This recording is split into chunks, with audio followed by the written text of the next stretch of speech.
Question में F x एक polynomial है डिग्री 4 की, और जिसकी एक्सट्रीम वैल्यूज हमें मिलती हैं एट एक्स इक्वल टू 4 पे और एक्स इक्वल टू 5 पे। कहने का मतलब है कि लोकल मैक्सिमा और लोकल मिनिमा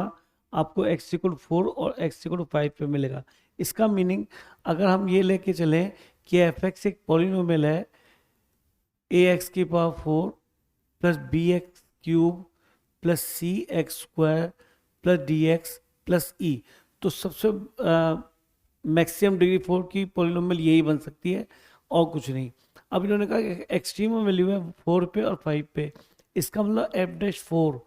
भी जीरो होगा और एफ डैश 5 भी जीरो होगा, क्योंकि जहाँ पर लोकल मैक्सिमा या लोकल मिनिमा आते हैं तो वहाँ पे डेरिवेटिव हमारा जीरो बनता है, यानी कि जहाँ पे टेंजेंट ड्रॉ होगी तो उसका स्लोप जीरो आएगा। ठीक है, तो दो इन्फॉर्मेशन यहाँ है, और एक लिमिट की फॉर्म में देखे कि लिमिट अगर एक्सटेंड टू जीरो ले और एफ एक्स ले तो ये आपको 5 मिलता है, तब हमें F2 बताना है। तो सही है, यहाँ पे हमने क्या करा, लिमिट एक्सटेंडिंग टू जीरो लिया और f x upon x square equal to 5 इसका यूज़ करना चाहा। तो आप ध्यान से देखें कि अगर मैं यहाँ पे ये एफ एक्स लेता हूँ और ये आपके लिए मैं यहाँ पुट करता हूँ, तो देखिए जो क्वेश्चन में लिमिट रखने पे रिजल्ट मिलने वाला है उसको ध्यान से देखना, लिमिट एक्सटेंडिंग टू जीरो और एक्स स्क्वायर इक्वल टू 5। आप खुद सोचिए अगर मैं यहाँ पे एक्स को जीरो पुट करता हूँ, जीरो की तरफ ले जाता हूँ, तो ये सब तो जीरो की तरफ जा रहे हैं, लेकिन ये ई की तरफ जा रहा है, तो यानी ये तो ई की तरफ जा रहा है और ये जीरो की तरफ जा रहा है, तो ये अल्टीमेटली आपका इन्फिनिटी की तरफ चला जाएगा। और अगर ये इन्फिनिटी की तरफ जाएगा तो हमें प्रॉब्लम हो जाएगी, क्योंकि हमें तो रिजल्ट फाइनाइट रिजल्ट 5 की तरफ ले जाना है रिजल्ट, क्योंकि उन्होंने 5 दे भी रखा है। तो ठीक है, इसका मीनिंग ये एक्स स्क्वायर नीचे से कैंसिल होना ही चाहिए, तो एक्स स्क्वायर तभी कैंसिल हो सकता है जबकि, तो डी और ई अगर हमारी पिक्चर में नहीं होंगे तो एक्स स्क्वायर हमारे यहाँ पे कॉमन आ जाएगा। इसका मीनिंग कुछ ऐसा पॉलिनोमियल होना चाहिए जो डी और ई भी जीरो रहे, क्योंकि अगर हम यहाँ पे इनका सिग्निफिकेंस खत्म कर देंगे, नजर ही नहीं आएंगे, तो एक्स स्क्वायर कॉमन आ जाएगा। तो यहाँ से हमने डी और ई दोनों को ही जीरो लिया, इस बात को समझना बहुत जरूरी है। जैसे डी और ई को जीरो पुट करा तो ये वाली टर्म हमें अब नहीं दिखाई देंगी और एक्स स्क्वायर कॉमन आ जाएगा, तो ये a x square plus b x plus c यहाँ पे नजर आ जाएगा, और यहाँ पे एक्स स्क्वायर कैंसिल हो गया। अब आप लिमिट अप्लाई कीजिए, एक्स को जीरो की तरफ ले जाइए तो ये जीरो की तरफ जाएगा, ये भी जीरो और ये सी, तो सी बराबर आ गया आपका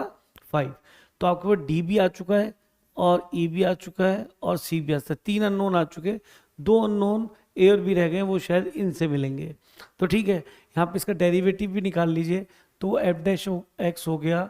4a x cube plus 3b x square plus 2c x plus, अच्छा डी और ई तो हमारे जीरो थे ना, तो बस यहीं तक ही बहुत है ना, वो तो जीरो है तो खत्म ही हो गए होंगे। अब ये आपको एक बार 4 रखना है और एक बार 5 रखना है और इसको जीरो पुट करना है। अच्छा सी की वैल्यू हमारी 5 भी है, तो एक काम करते हैं, यहाँ पे सी को 5 रख भी देते हैं, तो ये हमारा बन जाएगा हमें 10। आई थिंक यहाँ तक कोई दिक्कत नहीं, सी यूज हो गया, डी यूज हो गया, ई भी यूज हो गया। अब आते हैं 4 रखने के लिए, जैसे हमने यहाँ पे एक्स को रखा 4, तो 4 रखने से बन जाएगा 4 इंटू ए और ये बन जाएगा 64, और ये 3 इंटू बी और ये बन जाएगा 16, है ना, 4 रख रहे हैं ना, और ये बन जाएगा 40, या 10 इंटू 4 लिख लो इक्वल टू 0। अब आप देखिए यहाँ आई थिंक ये इसके पास 4 है, इसके पास 2 है, तो 8 से तो पूरा पूरा डिवाइड हो जाएगा, तो 8 से डिवाइड करते, 8 से डिवाइड किया तो ये 8 बचेगा, 8 चौक 32, तो ये 32a, 8 से डिवाइड किया तो ये 2 बचेगा, तो 6b, और 8 से डिवाइड किया तो यहाँ 5 इक्वल टू 0। अब एक काम करते हैं, 5 को उधर ले जाते हैं, तो ये हो जाएगा 6b माइनस 5, तो इक्वेशन नंबर 1 ही लेट कर लेते हैं। अब वहाँ पे रखते हैं x को 5, 5 पे भी एफ डैश 5 जीरो बनेगा, 5 रखा तो ये बन गया 4a into 125 plus 3b multiply by 25 plus 10 into 5 equal to 0। अब देखिए 5 5 दोनों के पास है, तो 25 से डिवाइड कर लेते हैं, तो 4a यहाँ पे मिल जाएगा 5,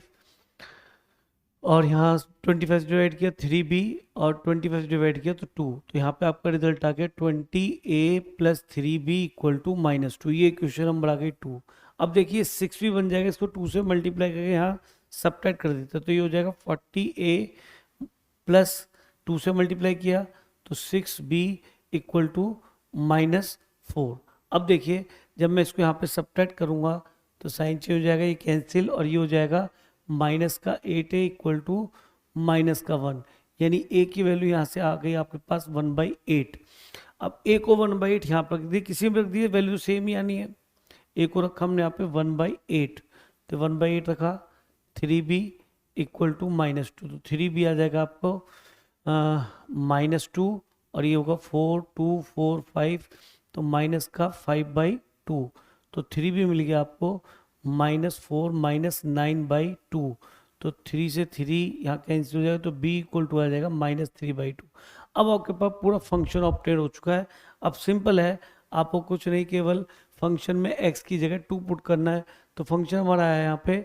एफ एक्स हमें ऑब्टेन हो गया, a की वैल्यू 1/8 और x की पावर 4, b की वैल्यू -3/2 और x की पावर 3, और c की वैल्यू हमारी क्या थी 5, तो 5x² और d और e तो 0 थे, ठीक है, x को 2 रख दीजिए, आपका रिजल्ट आ जाएगा। तो ये रखने से हो गया 16 -3/2, ये हो गया 8, और ये 5 4 जो हो जाएगा